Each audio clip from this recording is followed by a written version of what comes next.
हाय। कैसे हैं आप सब? आई होप आप सब अच्छे होंगे। तो जैसा को सबको पता है कि गेट एग्जाम रिजल्ट आया है और आज हम इस वीडियो में ये बात करने वाले हैं। जो स्टूडेंट ने गेट एग्जाम दिया था, बहुत सारी मेहनत की थी, बट उनका रिजल्ट इतना अच्छा नहीं रहा। और जो नेक्स्ट ईयर प्लान कर रहे हैं गेट एग्जाम देने की, या फिर उन स्टूडेंट के बारे में भी बात करना चाहूंगी जिन्होंने गेट एग्जाम दिया है, पढ़ा भी है, बट वो क्वालिफाई नहीं कर पाए हैं। कट ऑफ 30 रहा है for general category this year. So they just gain the marks less than 30, like 28.67 या 29, ऐसे कुछ उनका मार्क्स आया है। बट मैं उनको क्वालिफाई समझती हूँ क्योंकि आपने बहुत मेहनत की है और आप आगे का प्लान कर रहे हो, मतलब नेक्स्ट ईयर का प्लान कर रहे हो, गेट एग्जाम देने का सोच रहे हो। तो आप बिल्कुल सही सोच रहे हो क्योंकि आपको देना चाहिए। मेरे हिसाब से देना चाहिए एक अटेम्प्ट। अगर आपके मार्क्स 29, 28, 25, 26, मतलब ग्रेटर देन 20 है ना, तो मेरे हिसाब से बहुत बढ़िया अपॉर्चुनिटी या फिर बहुत बढ़िया मार्क्स आपने गेन किए हैं। भले ही आप क्वालिफाई नहीं कर रहे हो, कट ऑफ क्रॉस नहीं कर रहे हो, बट मेरे हिसाब से आप क्वालिफाई हो क्योंकि नेक्स्ट ईयर जब आएगा या फिर जो आप प्लान कर रहे हो एग्जाम देने का, तो आप बहुत अच्छा स्कोर करोगे। आई नो, बहुत अच्छा स्कोर करोगे। बट उसके पहले मैं आपको एक सजेशन देना चाहती हूँ। अब वो सजेशन क्या है, बात करते हैं। तो जो आपने गेट एग्जाम दिया है, रिस्पॉन्स की आ गई है, आंसर की है, everything you have. So what you have to do, just log in. जो भी आपका गेट एग्जाम का रिजल्ट है, लॉग इन करके वो जो आपका रिस्पॉन्स की है, जस्ट डाउनलोड इट। उसको डाउनलोड करने के बाद उसके आंसर की भी डाउनलोड करिए। और अगर आ, अगर आपको जानना है कि डायरेक्टली विदाउट आंसर की देखे वगैरह, तो जस्ट आपको वो लिंक जो है, मतलब रिस्पॉन्स की का जो लिंक है, वो आपको एक गेट ओवरफ्लो वेबसाइट है, वहां पे एक रैंक प्रेडिक्टर पर गे ऐप है, तो वहां पे मैं आपको लिंक दे दूंगी। वहां पे जाके आप पेस्ट करोगे तो आपको बहुत सारी जो आपका क्वेश्चंस है ना, उसके आंसर सब कुछ मिलेगा विथ रिजल्ट, एवरीथिंग। तो आप वहां पे भी चेक कर सकते हो, लेकिन बेटर कि आप डाउनलोड कर लो अपने रिस्पॉन्स की। और आप एक दिन मॉर्निंग में उठो, बिल्कुल फ्रेश मॉर्निंग में उठो, कुछ मत करो, कुछ करना ही नहीं। सबसे पहला काम करना है वो रिस्पॉन्स की उठानी है और देखना है कि क्या ऐसे क्वेश्चंस थे जो आपने गलत किए, और ऐसे कौन से क्वेश्चंस हैं जिसमें आपने आंसर एकदम सही निकाला है, लेकिन लास्ट में कुछ कंफ्यूजन के चक्कर में आपने कुछ चेंजमेंट करके उसके आंसर चेंज कर दिए हैं।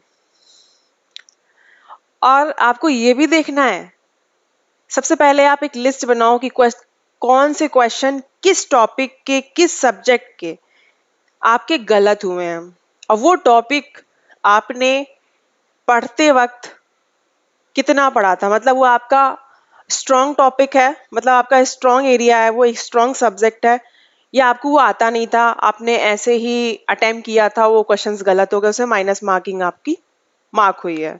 क्योंकि मुझे पता है, अगर आपका क्वालिफाई नहीं हुआ है, 28, 29 मार्क्स है, तो मतलब आपने 35, 37 या 40 मार्क्स गेन किए हैं।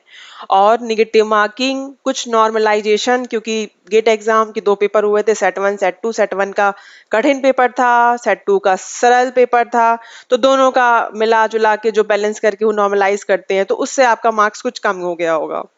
तो आपने तो 40, 42, कुछ 45 नंबर ऐसे गेन किए, बट आए आपके 28, 29 है। ठीक, तो बहुत अच्छे हो आप, बहुत अच्छे। अगर आप सोचो कि अगर आप ये क्वेश्चन जो आपने सही किए, जिसमें आपके 40 मार्क्स आए हैं, वो होते और कोई नेगेटिव मार्किंग नहीं होती, तो सोचो आप किसी अच्छी सी एनआईटी का सपना देख रहे होते कि हाँ मुझे ये मिल जाएगा, काउंसलिंग में जाने के लिए आप सोच रहे होते, तो आप बहुत पास हो सक्सेस के, बहुत पास। जो आपका टारगेट है ना कि मुझे अच्छे कॉलेज में एडमिशन लेना है, अच्छा मार्क्स, तो वो बिल्कुल आप बहुत पास हो। ठीक है, पढ़ाई मेहनत में आपकी कोई कमी नहीं है, लेकिन हाँ अभी कुछ सिली मिस्टेक की वजह से ऐसा हो गया है। कोई बात नहीं, अगर होती नहीं तो आपको पता नहीं चलती, क्या पता नेक्स्ट ईयर आपके बहुत अच्छी रैंक आए, बहुत अच्छे मार्क्स आए। शायद इसीलिए भगवान ने आपको वो सिली मिस्टेक जानबूझ के करवा दी, क्योंकि उनको पता है कि नेक्स्ट ईयर आप कुछ 100 में रैंक लेके आओगे। शायद इस वजह से भी हो सकता है। तो अपने आप को आप बिल्कुल भी डाउन फील मत कराओ कि अरे ये नहीं, मैं ये नहीं कर पाई या फिर मैं ये नहीं कर पाया, ऐसा कुछ भी मत सोचो। आप बस वो जो रिस्पॉन्स की उसको डाउनलोड करके संभाल के रखो, उसका बैकअप 2-3 जगह रख दो, गूगल ड्राइव पे लिंक कर दो, ईमेल कर दो, अपने आप को ईमेल कर दो, कुछ भी कर दो, लेकिन उसको संभाल के रखो और उसको देखो, उसको एक दिन बैठ के प्रॉपर देखो कि कितने क्वेश्चंस गलत हैं और क्यों गलत हुए, या फिर आप उस दिन भी क्वेश्चन को सॉल्व करो। सॉल्व करने के बाद आपने कुछ पढ़ा नहीं अभी तक, क्योंकि अब मुझे पता है रिजल्ट देख के आए आप। अब आप आपका क्या है कि ये अभी 1-2 महीना आपका ओवर थिंक में ही जाएगा कि मैं ये नहीं कर पाई, मैं ये नहीं कर पाया, ये है वो है। तो मुझे पता है आप अभी नहीं पढ़ रहे हो, आपका दिमाग बहुत ज्यादा डिस्टर्ब है, आप सोच रहे हो कि यार ये मुझसे क्या हो गया। तो मुझे पता है, तो अभी आप कुछ नहीं करना, रिस्पॉन्स की कि जितने भी क्वेश्चंस आपने गलत किए हैं उसको सॉल्व करना। बहुत से क्वेश्चन होंगे जो सही निकलेंगे और आपको अपने आंसर से टैली करना है कि हाँ ये सही है, कि मैंने पिछले जब एग्जामिनेशन हॉल में थी या था तो मैंने ये लगाया था, ये मैंने ये क्वेश्चंस लिखे थे। तो आपको पता चलेगा कि आपकी नॉलेज बिल्कुल सही है, बट कुछ सिली मिस्टेक की वजह से आपका एग्जाम की जो मार्क्स थे वो कम हो गए। तो अब आपको सिर्फ और सिर्फ अपने सिली मिस्टेक में काम करनी है।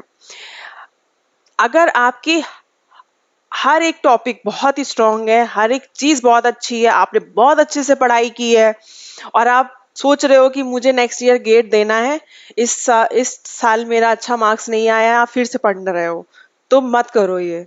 आप पढ़ो, लेकिन जितना आप 50 से 60% पढ़ाई को दे रहे हो, 40 to 50% टेस्ट सीरीज को दे दो। अभी से टेस्ट सीरीज लगाना शुरू कर दो, क्योंकि आपका जो मेन एरिया है, जो वीकेस्ट एरिया है, वो है प्रैक्टिस, वो है सिली मिस्टेक, वो है ओवर थिंकिंग, वो है इमोशन में आ जाना, सोचना, ओवर थिंकिंग।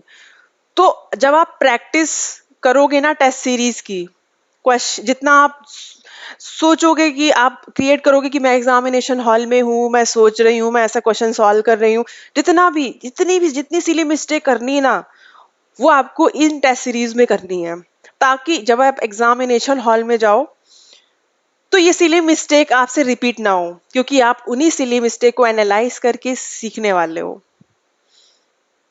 और मुझे ये पता है कि आप बहुत, अगर जब आपने ये सब चीजें कर लिया, आप बहुत अच्छा स्कोर, आप बहुत अच्छी रैंक आप गेन करोगे, मुझे बिलीव है अगर आपने ये चीज कर ली तो। टेस्ट सीरीज अभी से ज्वाइन कर लो, प्रैक्टिस अभी से कर लो, क्योंकि टेस्ट सीरीज के बाद जो आप पढ़ोगे ना नोट से, वो आपको हमेशा याद रहने वाला है। और मैं एक चीज और आपको बता देती हूँ अपने एक्सपीरियंस से, क्योंकि मैंने ये एक्सपीरियंस किया था जब मैं पढ़ती थी और कुछ मिस्टेक की वजह से क्वेश्चंस गलत हो गया। तो जो क्वेश्चन गलत होता था मैं उसे बहुत ध्यान देती थी कि ये कैसे गलत हुआ, अच्छा मैंने याद इस स्टेप तक तो सही लिखा, ठीक है, इसके बाद से मैंने ऐसा क्यों सोचा और क्या है ऐसा। तो जब मैंने उस पर ध्यान दिया तो मैंने एक चीज पाई कि जो क्वेश्चन मेरा गलत होता है ना, जब मैं नेक्स्ट अटेम्प्ट में बैठती हूँ टेस्ट सीरीज के, तो वो जो गलत वाला क्वेश्चन है वो मेरा कभी गलत नहीं होता, क्योंकि वो दिमाग में बैठ गया होता है, क्योंकि वो गलत हो गया होता है, हमें पता है कि हमें आ रहा है, बट वो क्वेश्चन गलत एग्जाम देते टाइम। अब जब हमने एनालाइज किया तो हमने देखा कि अरे ये तो मुझे आता था, ये तो मैं कॉन्फिडेंस थी इसमें, मैं तो बहुत कॉन्फिडेंट थी इसमें, ये गलत कैसे हुआ। और वो क्वेश्चन फिर आप सर्च करते हो, हर जगह से देखते हो, फिर आपको पता चलता है कि ये मिस्टेक की थी मैंने, और वो क्वेश्चन आपको हमेशा याद रहता है, हमेशा। तो आप उसको याद रखोगे, आप वो सिली मिस्टेक नहीं करोगे। सो बस यही मैसेज था इस वीडियो में, ठीक है। और अपने आप को बिल्कुल भी लो फील मत कराना कभी भी, क्योंकि आप बहुत अच्छे स्टूडेंट हो, आप हार्ड वर्कर हो। आपको smart work plus hard work दोनों से चलना पड़ेगा। अब आपको स्मार्ट वर्क करने की जरूरत है, अब आपको एनालिसिस करने की जरूरत है, अब आपको प्रैक्टिस करने की जरूरत है, ठीक है। तो चलिए नेक्स्ट वीडियो मिलते हैं, तब तक के लिए be safe, be cool and be calm. Thank you, bye bye.